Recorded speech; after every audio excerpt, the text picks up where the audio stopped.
Today, I wanted to bring on my friend Sarah. She's one of my besties, and we wanted to kind of talk about health, just health in general, why people are just so bleh, not feeling the way that they should be feeling, what's contributing to that, how many what are we really exposing ourselves to? Like this recent thing with the Johnson and Johnson, like the sunscreen came out, and that's just yet another way of like carcinogens in the things that we use that are in our environment all the time. And Sarah and I met 7 years ago. Was it really 7 years? Jeez, yeah. Okay. Yeah, actually almost 8, because my daughter will be 8 in a couple weeks. Oh my goodness. We met right after she was born in a Facebook group, and just hit it off and became friends, and missed meeting each other by a day out actually in Portland, outside of Portland. Anyway, we stayed in touch. We became really good friends. She helped me dramatically through my traumatic postpartum period. And then she had her third, and I was helping her through that. And we just became really great, close friends, really close friends. Yeah, so she's one of my besties. And I'm bringing her on because she is really health-minded. She's had an amazing story, her own amazing healing story. And I just want people to understand, like, if you're watching this and you're ill, chronically ill, or just temporarily ill, there's hope. You can find something that will help you. You've just got to keep looking. And I know even in your darkest days, it was really hard for you, right? Like, I mean, I just remember having those conversations with you. Like, I know how hard it is, but like, I totally believe that you're going to find something, and you did. So I want to hear about that. But then even just like, even for me, just not necessarily having any specific health issues, but just my body was not performing at its best, right? And there was a way to enhance our body and enhance our performance and just feel better in general, right? We don't have to settle for this baseline of like, bleh, I'm tired in the afternoon, so let me have some coffee. Bleh, I wake up and I just like, I felt like I didn't get a good night's sleep, right? So yeah, I guess, why don't you go ahead and get started and talk a little bit about what started happening for you around 2014, right? Yeah. Well, so around the first time, I think I should back up just a tiny bit. Like in 2008, when I first got pregnant, it was unexpected because I'd had health issues where I thought I couldn't have kids. And so then I was like, okay, I have unhealthy family members. They all have like all these genetic problems and hysterectomies before they're 30, all this stuff. I was actually one of the oldest people in my family by the time when I got pregnant, if that makes sense. Like most of my family was pregnant before 21. I was 26. So I kind of freaked out. I was like, I want to find out why people are unhealthy, because I don't want to be unhealthy like that. I felt like I wasn't drinking and smoking like they were. So I was hoping that was enough. But then I started doing research and realizing like, you're basically smoking when you live, because there's so many toxins in the environment. There's so many toxins we're putting into our food. I mean, I looked up baby formula and how awful that was for our babies, and like the diapers that they were putting. So I just kind of went down this rabbit hole of, okay, going to live in a bubble, make everything from scratch, and I'll be forever healthy. And I actually made a career out of it. Okay. That's how I became the Crunchy Supermom. So from 2008 to 2014, and even today, it's not like I dropped this lifestyle, but I lived a pretty extreme lifestyle because I thought if I could just control the things I could control, I could stop freaking out about the things I can't control, like going out into the environment where there's a lot of pollution and toxins, and going out to eat sometimes, or going to a wedding. And like, there's things you cannot avoid, and you want to live life because otherwise you're going to go crazy from restrictions. And so I didn't want to live that way. So I wanted to control what I could control. And I lived a really healthy life. I mean, I was really fit, and my babies were really healthy. And so when I had my third baby in 2014, which was my second VBAC, so that's a vaginal birth after cesarean, I had her at home with a photographer, and it was like the most peaceful, amazing birth experience I'd ever attended because I was also a birth doula. But after that, my health started to go downhill. And it was a shock to me, knowing that I'd been controlling all the things I could control. And I just looked at it like, what the heck's going on?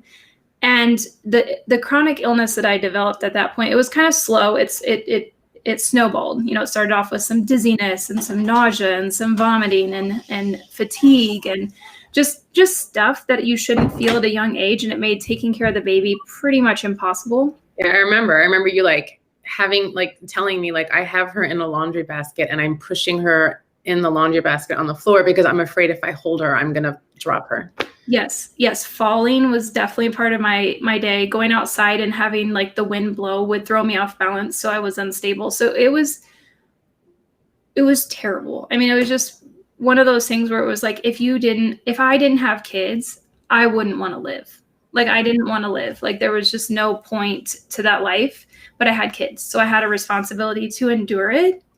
And that's when I went down like more paths and more rabbit holes, to look at all the, like the lab tests and the blood work and the nutritional support and like all the things that are more natural to try to cure my body, whatever is going on.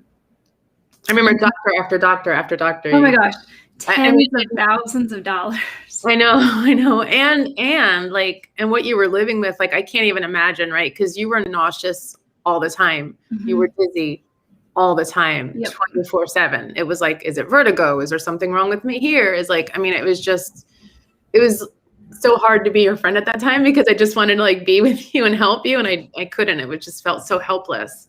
Yeah, there was no reprieve from the symptoms that I had. And thankfully at that time I was in the Seattle area. So I had a lot of options to pursue. So I did all the things, like everything natural that I could find, even things that I didn't believe was spiritually, like the more woo type healers. I was willing to try it all. And I really I had mild enough improvement that I could start to function, but vomiting was still a part of my daily life. And also compensating for that kind of dizziness makes you extremely tired because your body is working so hard to stay upright. And so towards the end of the day, I was more than done. I was dizzy, couldn't stand up anymore, and I would have to fall asleep. So life sucked. I mean, it really sucked. And I was trying to continue living that healthy lifestyle because I was afraid of what would happen if I didn't. Right. And then when things escalated, I had to go the mainstream route and try drugs, like not drugs, like pharmaceuticals. I mean, I probably would have tried drugs too eventually because I needed help. I just couldn't, I mean, I really had, and I know Jerry, like if it weren't for your friendship, like, I don't think I would have gotten through it because it was so hard. And this is something like people with chronic illness, like you're not alone. You have to talk about what you feel because those silent illnesses I looked bad, but I didn't look so bad and I was still cooking from scratch and doing things and homeschooling my kids. So people are like, it must not be that bad. But inside I wanted to die. I was like, if I just peacefully go in my sleep, it'll be the best thing ever. And I know that that's how people feel and they don't have an answer for it and they don't have a solution for it. And I think we need to talk about it more. So, I mean, that's my story. Obviously I'm healthy now. So things changed. I don't know where you want to go from my story there, but I really think it's important that people understand if you have a chronic illness, know that I think they're called like zebras because we kind of, we blend in, but we don't we also have different stripes than other people because we're super sick. Yeah. But it's not the type of sick that people can see. Yeah, for sure. I mean, I guess, let people know, like, what was it that, turned the corner for you, right? Like, how was it that you turned the corner? And then what were you discovering as you were researching more about that? And then just sort of root cause analysis of a lot of things that are happening to everybody out there. Yeah. So I assumed it was genetic, like not a genetic issue. I didn't have like the diagnosis I was given is not really a genetic thing, but it stems from trauma, like trauma within your cells, trauma within your body, trauma within your emotions. And when I started in a book that everyone should read is The Body Keeps the Score. I read this later, not when I got well. I read this later where I just thought, gosh, it makes so much sense that I had like a hard childhood. My family has a lot of bad genes. And even though I was out running it with a healthy lifestyle, I still got sick. And it was from those things that I couldn't control. So it was a really unlikely event that led me to looking at something that I would describe it as cellular activation. Okay, so where you use key nutrients to activate pathways in our body to help our body heal. when I first heard about it, I thought it was just a crock of malarkey or whatever, because I thought, well, that's what supplements are for, right? But then when I really started doing research, and you were not big into supplementing. I already wasn't. Yeah, I never have been. I've never been a fan of it because the science really doesn't check out. Okay, it just doesn't.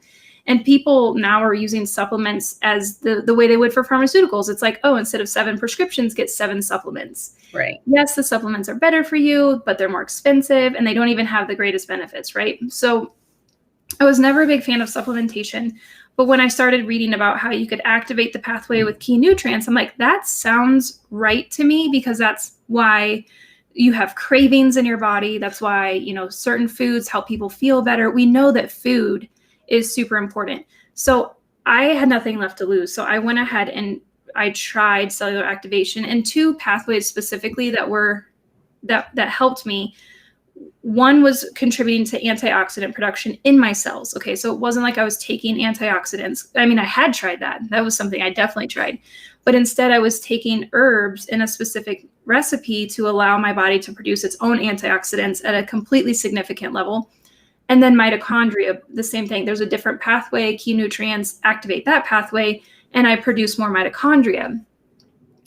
And miraculously, I have had no symptoms for 3 years of my illness that is chronic, incurable. I know. No, I don't have to knock on wood, because I understand now, like, how our bodies can heal themselves from the past trauma, the genetics, and the things that we can't control.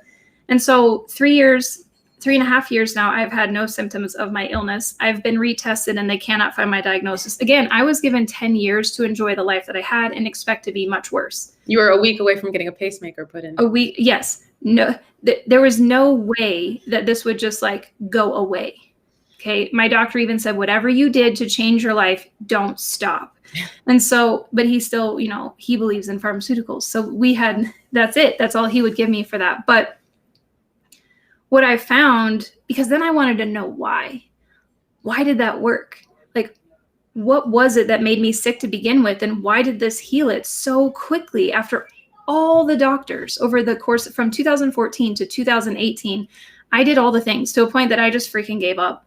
I was taking a narcolepsy med. I was taking an antiemetic. I mean, I was doing just pharmaceuticals, which were so against my belief in everything within the body, but I just needed to function.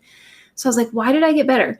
Well, then I started learning about how those things that we can't control, like EMFs, whether you believe in them or not, like being on your phone all the time and being around radiation all the time and just having all those, just the stress, like there's no silence and peace whenever you're around that, whether you believe in the EMFs or not, they're there, okay? They stress your body. And in fact, there are some really great studies on PubMed that talk about EMFs and depleting mitochondria. They do, yeah. Or mitochondrial health was like one of the key things that contributed to my illness.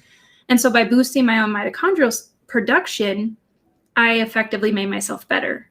And so I just went down this hole of like, every single illness and disease is related to oxidative stress. Every single illness and disease is related to some form of mitochondrial disorder. And you know what?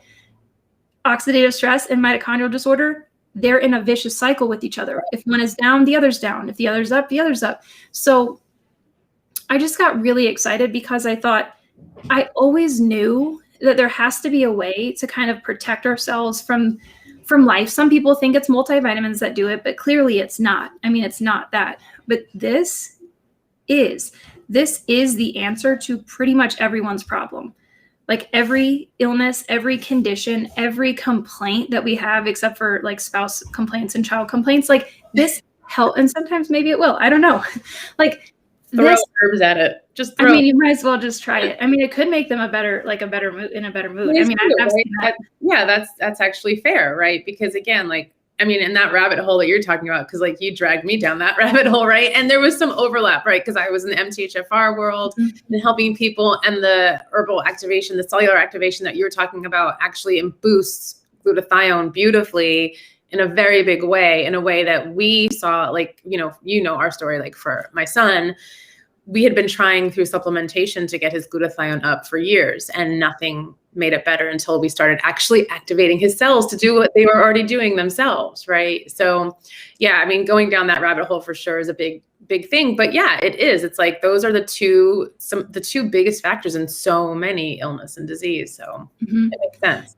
And, you know, anyone that's just, I was so cynical at that point, like in my illness, that I was like, can I say F that? I'm not going to say the real word, but I was like, F that, F all of you. Like, you guys don't know what you're talking about. Like, I'm so sick and tired of it. Like, MDs mean nothing. DOs mean nothing. Like, all these degrees and all this education, it means nothing because you can't tell me why I'm sick. And then I started meeting people who were sick like me. And then that got me angry, especially when I got better, because I'm like, this is so stupid simple. These are herbs. This is, I mean, yes, it was created in a lab. Yes, a really smart scientist figured it out, but it's like, it's so stupid simple and it's so affordable, and it's not going to cure everything in the world, but it's going to get you to a place in your life that you're more resilient. You're more resilient to the genes that you have. You're more resilient to the toxins that you can't control, and even the ones you can. Yeah. And it's just like so simple. And the whole time that I was using it, I was skeptical and in disbelief, and I wanted to prove that it was wrong. And I think you remember in the first like 45 days or so, I decided to go. I was going to go without sleep for 7 days because going without sleep would trigger my symptoms in the past. So I would go without. I did not sleep. I kept like going without. I would sleep for like 7 hours and then 5 hours and then 4 hours. And then I got down to like 0 hours. So I wouldn't sleep at all. And I would just stay up. And I would run. I ran a 5K 3 days in a row, just trying in the heat in Louisiana, just trying to trigger my symptoms. And I couldn't. Yeah. I was like, okay, fine. Stuff works. It's working. Like, it's really working. You know what I mean? It was just I know exactly what you mean, right? Because that's very similar to what happened with us, right? Yeah. And my son, right? Where it was like, this is, and again, we had tried all the things, talking about supplementing, like, you know, when you first told me about this, I was super skeptical, and I was like, you know what? No, his naturopath just gave us like a protocol with 14 different things right now. And I just cannot add in it. Like, this poor kid is already taking enough. I'm not adding it. But then a year later, and, you know, back to your point about like MDs and DOs and they're, the thing that really strikes me is how much of a guessing game it really all is. Okay, we'll try this. We'll try that. But like you're saying, like, you're the professional. Shouldn't you just like know? And I guess it was just one of those things where it's like, no, I guess I don't. Just like all of us are just sort of finding our way through it. They're doing their best guess. But at the same time, it gets to be tens of thousands of dollars, right? Right. So yeah, you know, I was skeptical at first too. And then, yeah, we had that moment where it was like, oh, I mean, you're happy, but then you're just like, I wish I had done it. Like, you know, there's like, for me, it was like, I wish I had done it sooner. I wish I had given it more credence earlier. And just like, and now, you know, that doing what we do, we are able to help other people with their own health. And again, like, I mean, it can be something as, you know, as drastic or as dramatic as your difference, or like for my son or for me and my anxiety, right? Because the thing is that those things manifest for each of us so differently. But even just in general, if you think, again, like you're living at a baseline of what you think is normal and that you think you're functioning, hey, I'm doing great. You actually could be doing a lot better. Like, I have a cousin who is now using the cellular activation, and she's just like, I have more energy. I just feel much better. I'm able to do things that I couldn't do before. And that's exactly what it is. Mm-hmm. So when you start tamping down on some of the muck that we're all living in on a day-to-day basis, like some of those epigenetic factors, if you can start helping those. Right. And to your point about those people who maybe don't need to have a health transformation like I had, imagine, you don't know, like, what is that saying? Like the gun is loaded. You just have to pull the trigger when it comes to your genes. Like, you kind of have an idea looking at your family history, but we don't, unless you go get your genetic testing, which I don't recommend because that's like a whole other rabbit hole. There's all those things in our genes. And if we trigger them with too much stress and too much interference with our mitochondria, we're going to develop all those dirty genes that we have. They're all going to turn on.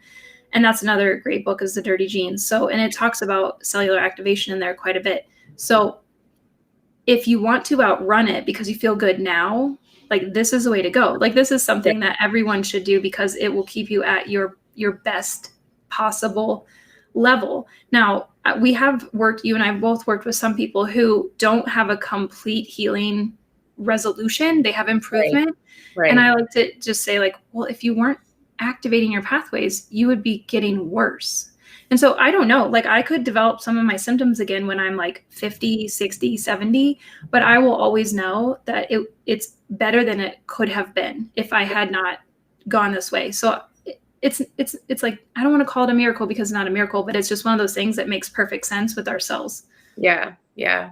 I know. I just think of like, I can't, like how close you were to getting a pacemaker. Like, could you imagine? No, I just, no.